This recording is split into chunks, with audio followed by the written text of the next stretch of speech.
I'm in the van again, doing some little stuff that is necessary. I'm getting closer to moving into the van and do some traveling, at least somewhat in the beginning. And I need to do a lot of little things that you normally don't think of. One of the things that is possible in Ford Transit is to put a cabin filter in.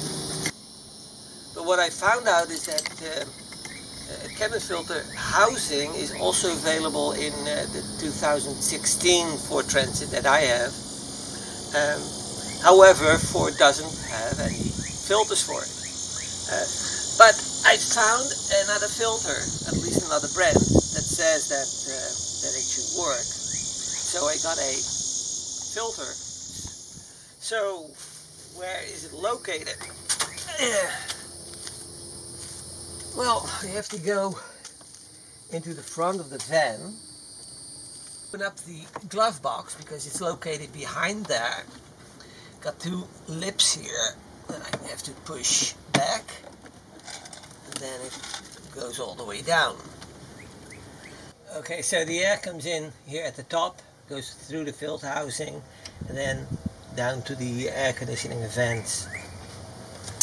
It has a opening. You have to just unlock it on the left, and it's just a loose hinge, so you can take that out without any issues.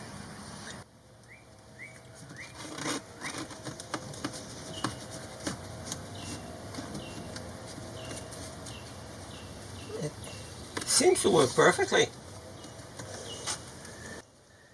So that is an easy addition to the van, and then you can close it off here, and then we're all done.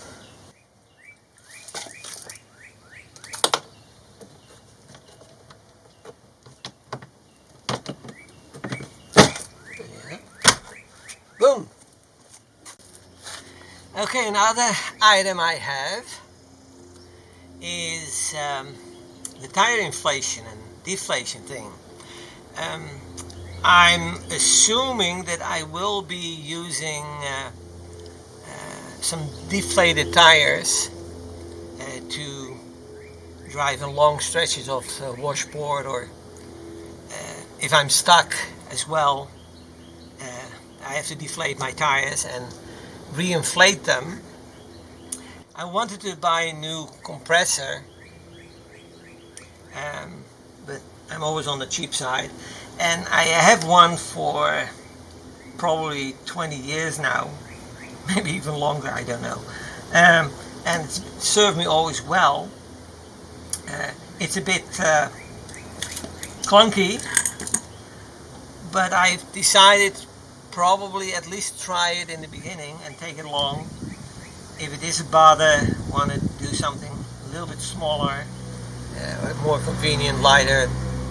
This is 110, so it doesn't work on 12. I will have 110 in my van, so that's not a problem. But so I will be seeing whether I replace that or not.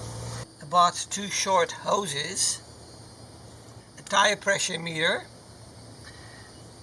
a quick, yeah, it's this one, a quick lock on this side, so I can easily remove it and install it, as well as a lock-on air chuck. What I always did was keeping the chuck on the valve stem for 3, 4, 5 minutes at a time or so, and that is something I don't like to do anymore. So how that would work is something like this. Let me see this one out here. So I put that visible here.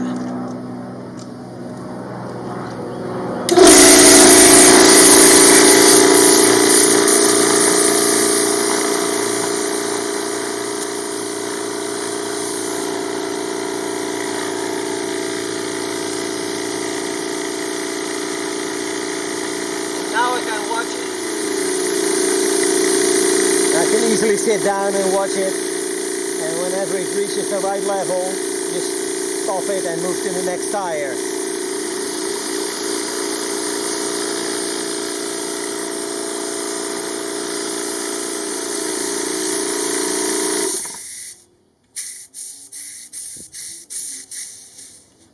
Oop.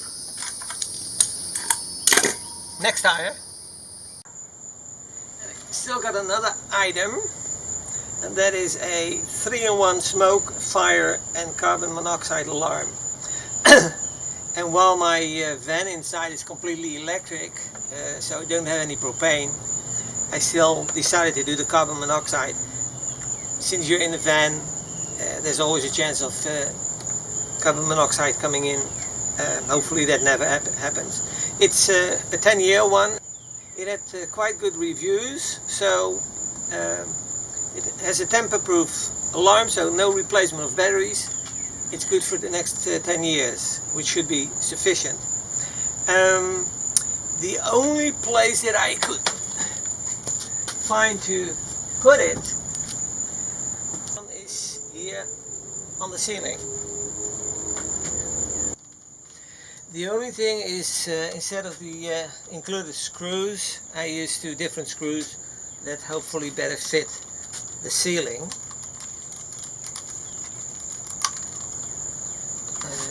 And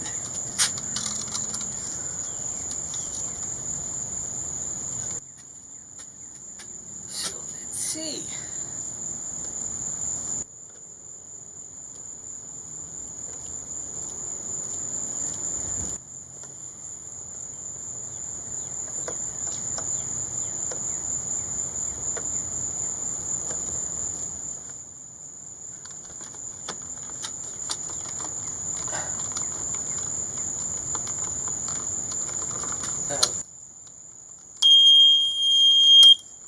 That makes a good sound.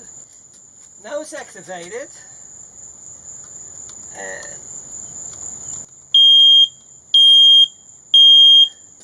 that's 3, and then I should have 4 beeps.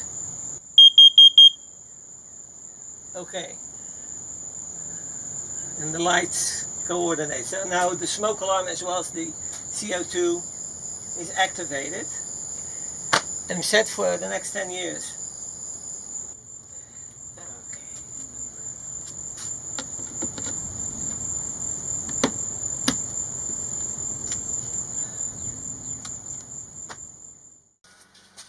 So I finished this board, piece of plywood, that I cut to size for this area here. It has 1 slit in it that I also filled with some of that carpet to give it a bigger hold. And now I have to slide it onto these 2 pieces of angled aluminum.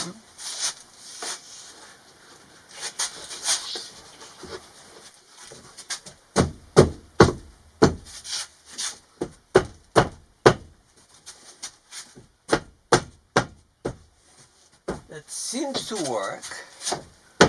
The only 2 issues I still have, or it's 1 issue in fact, is that what I didn't anticipate is that the ceiling panel itself is just warped all over, and it's not a big problem, but it would be nice if I could pull them back together. Okay.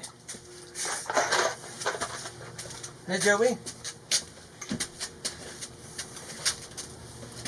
Huh? I still got an issue to solve.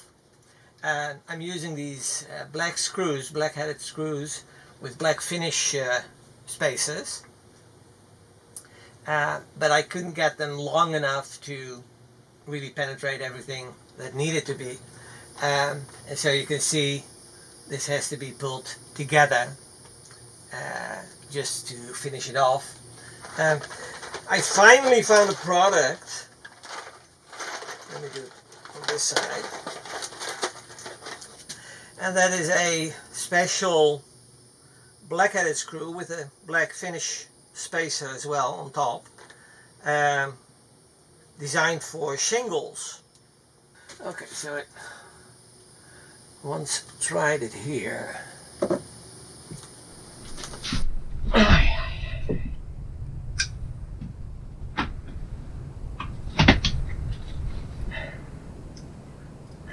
Okay. Hopefully I have a little bit more leverage. This one.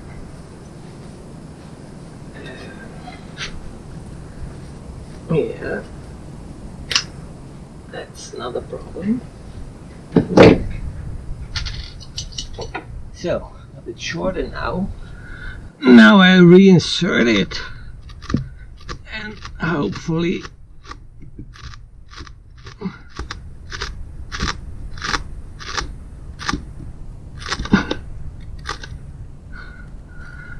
that seems to work. Okay, first shorten my screw, then drill a hole.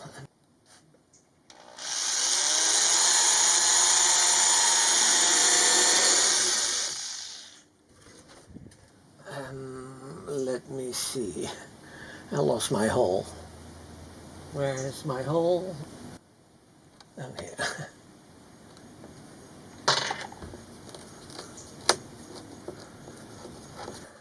Now I can pull it together. That's good. That looks visibly appealing.